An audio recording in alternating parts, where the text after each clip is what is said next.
Bonjour, je m'appelle Candace et je vais vous présenter les différences ainsi que les similarités entre les systèmes gouvernementaux du Canada, des États-Unis et de la France. Nous verrons les différents types de gouvernements, leurs branches, ainsi que qui sont les chefs de ces gouvernements. Le Canada est une démocratie parlementaire fédérale et une monarchie constitutionnelle. C'est-à-dire que le Premier ministre est le chef du gouvernement et la reine est le chef d'État. Le Premier ministre et les membres du cabinet doivent appartenir soit à la Chambre des communes, soit au Sénat. S'ils n'en font pas partie, ils doivent acquérir un siège temporairement dans l'une de ces deux institutions. En revanche, les États-Unis sont une république fédérale constitutionnelle. Le président est donc à la fois le chef du gouvernement et le chef d'État. Pour assurer la séparation des pouvoirs, le président et les membres du cabinet ne peuvent pas faire partie de la Chambre des députés ou du Sénat, qui sont les deux chambres de Congrès. La France est une république semi-présidentielle, c'est-à-dire que le président et le premier ministre se partagent le pouvoir. Ce type de gouvernement n'est pas une monarchie. Les citoyens choisissent les chefs qui les représentent. Le Sénat et l'Assemblée nationale permettent la création de lois et disposent du pouvoir judiciaire. Au Canada, aux États-Unis et en France, il existe trois branches gouvernementales, les branches exécutives, législatives et judiciaires. Dans chacun de ces trois pays, les branches ont le même nom, mais leurs fonctions diffèrent. Au Canada, la branche exécutive est responsable de la promulgation et de l'application des lois créées par la branche législative. La branche exécutive est composée de trois représentants: le gouverneur général, le premier ministre et le cabinet. La branche législative correspond au Parlement. Il est composé du gouverneur général, de la Chambre des communes ainsi que du Sénat. La branche législative est responsable de la création des lois. La branche judiciaire est responsable de l'interprétation des lois et de leur application.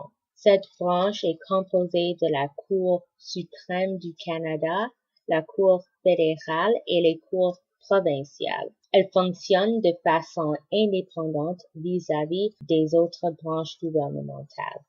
Aux États-Unis, la branche exécutive est composée d'un président, d'un vice-président et d'un cabinet. La branche législative comprend le Sénat et la Chambre des députés qui forment le Congrès. La branche judiciaire comprend la Cour suprême et les autres cours fédérales.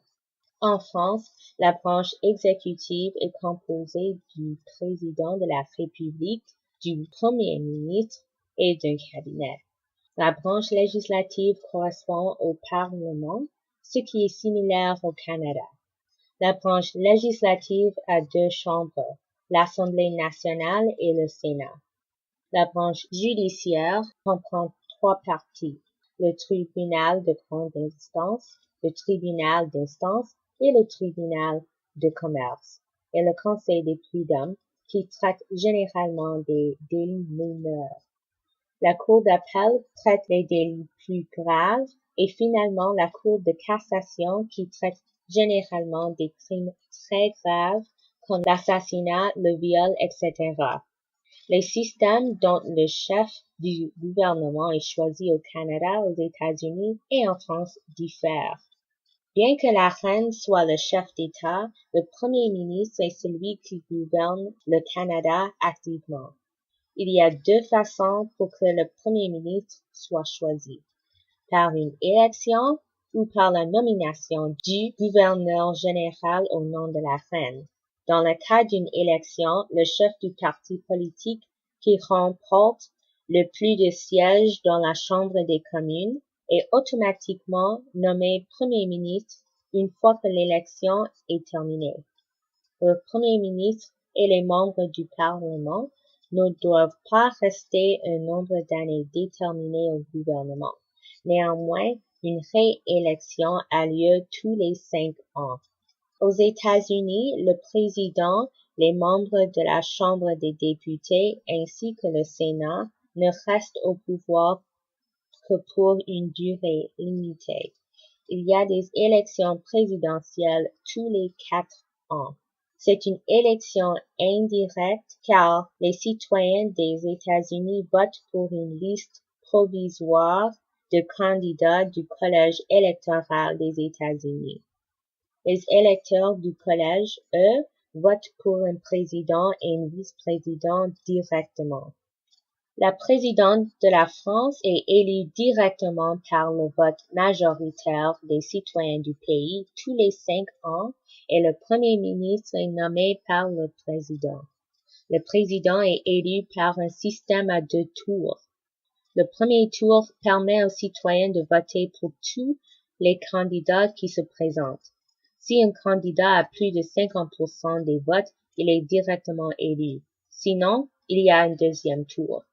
Les 2 candidats ayant obtenu le plus de votes dans le premier tour passent au deuxième tour qui sera déterminant pour savoir qui est le nouveau président.